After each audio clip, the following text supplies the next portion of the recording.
Assalamualaikum warahmatullahi wabarakatuh. Alhamdulillah, bertemu lagi kita pada kali ini untuk mengikuti pelajaran Tasawuf Islam tingkatan 5. Pelajaran kita adalah Sistem Pentadbiran Islam. Tajuk kita pada hari ini adalah Prinsip Tadbir Urus dalam Islam. Jom bersama saya Ustaz Jeff Muhammad, sama-sama kita belajar.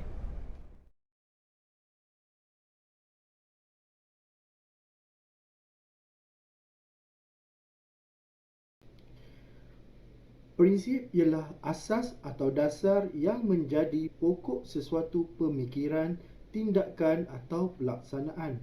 Dalam konteks pengurusan Islam, prinsip bertindak selaku landasan dalam pelaksanaan sesuatu kegiatan pentadbiran atau pengurusan untuk mencapai matlamat yang telah dirancang dan ditetapkan oleh sesebuah organisasi.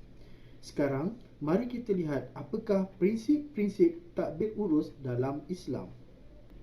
Prinsip-prinsip tadbir urus dalam Islam yang pertama, bersumberkan Al-Quran dan Al-Hadis.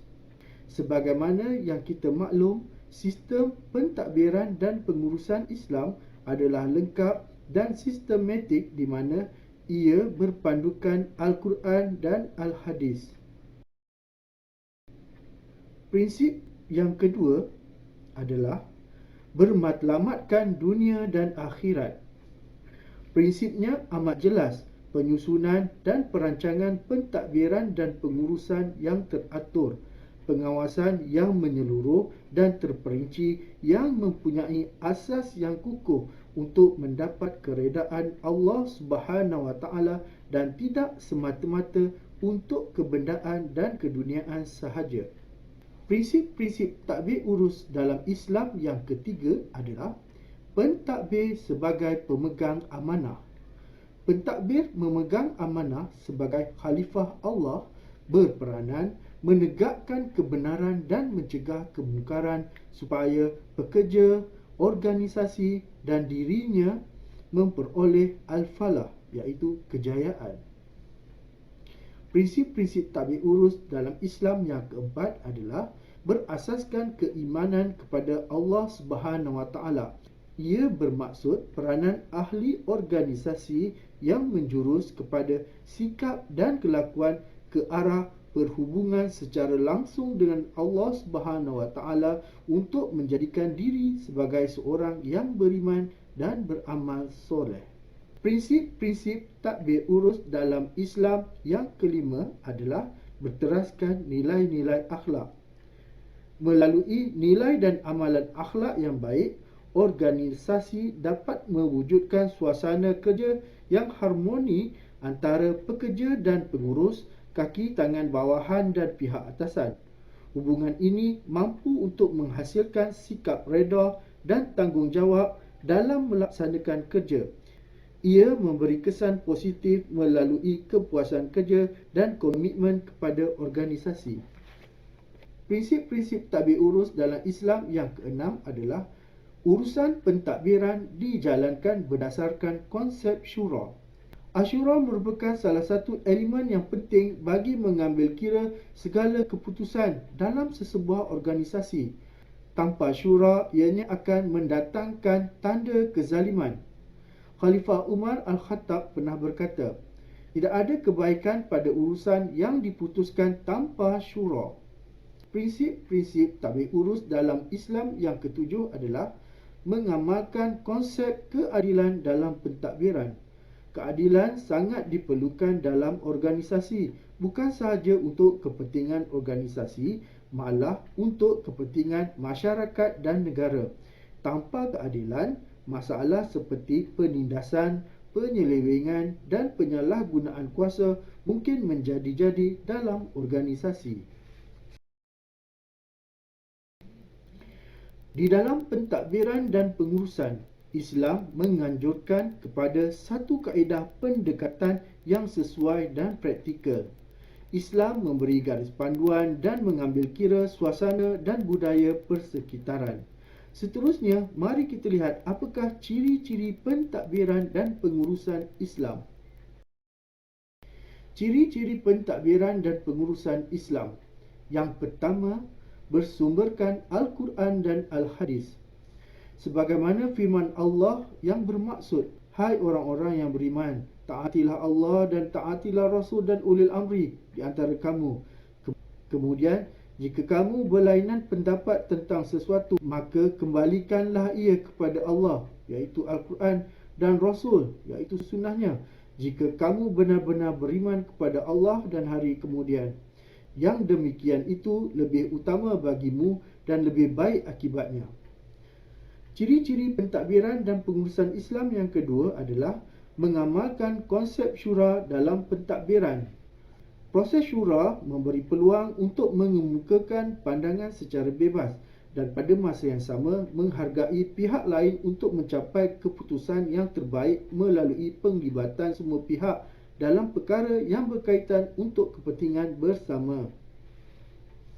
Ciri-ciri pentadbiran dan pengurusan Islam yang ketiga, melaksanakan keadilan untuk semua pihak. Keadilan hendaklah menjadi prioriti utama kepada mana-mana sistem pentadbiran dan pengurusan. Tanpa keadilan, sesuatu pentadbiran itu tidak akan bermakna dan tidak akan dapat berfungsi dengan sebaik mungkin. Ciri-ciri pentadbiran dan pengurusan Islam yang keempat, memastikan hak kebebasan kepada setiap individu agar terpelihara mengikut panduan syarak.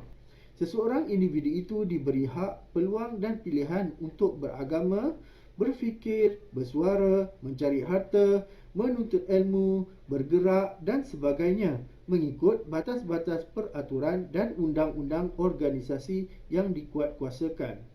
Ciri-ciri pentadbiran dan pengurusan Islam yang kelima adalah mengeratkan ukhuwah dalam pengurusan yang berteraskan nilai akhlak.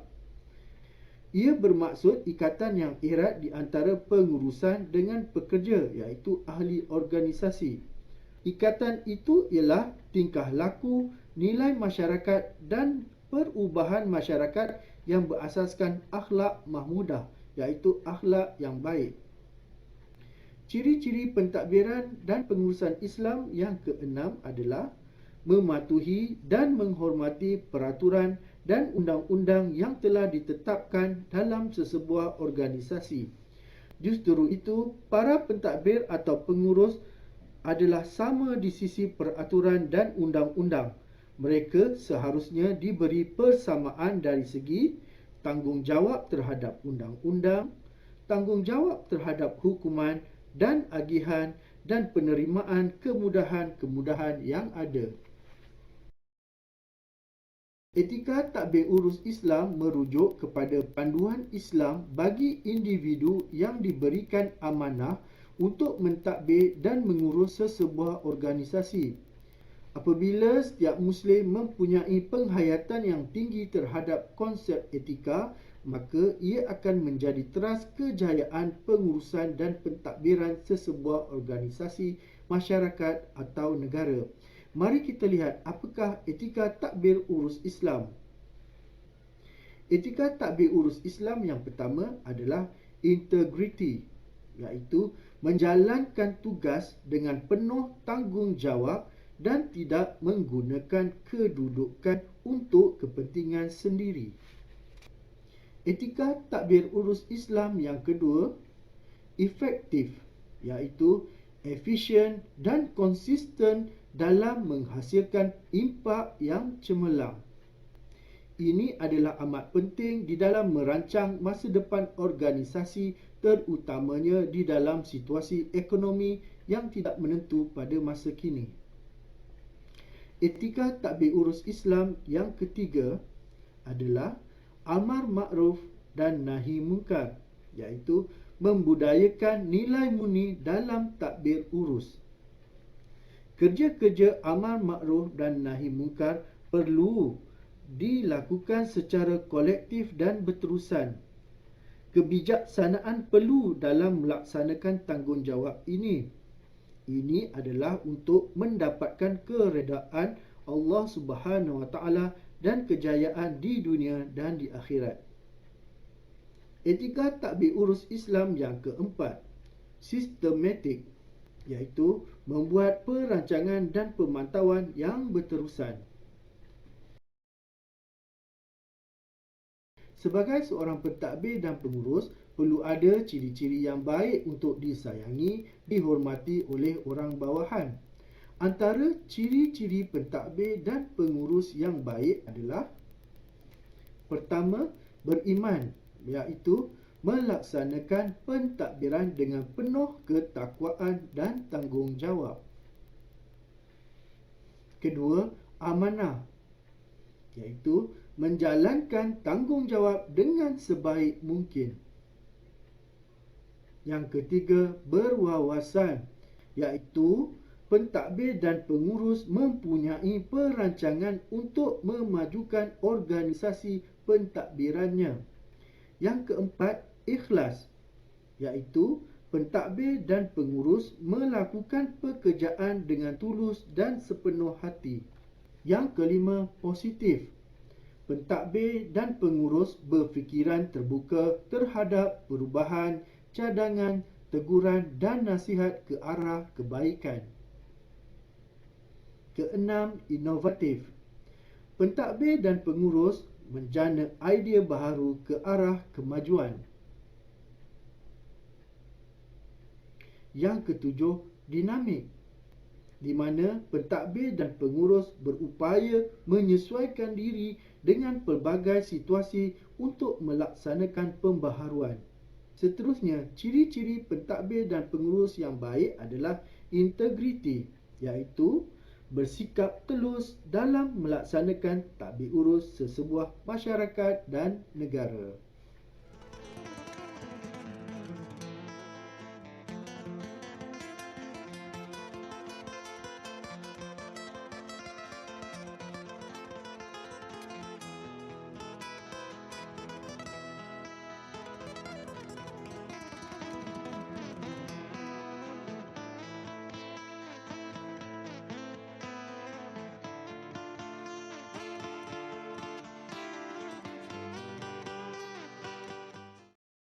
Alhamdulillah, semoga pelajaran pada hari ini akan memberi manfaat kepada kita semua.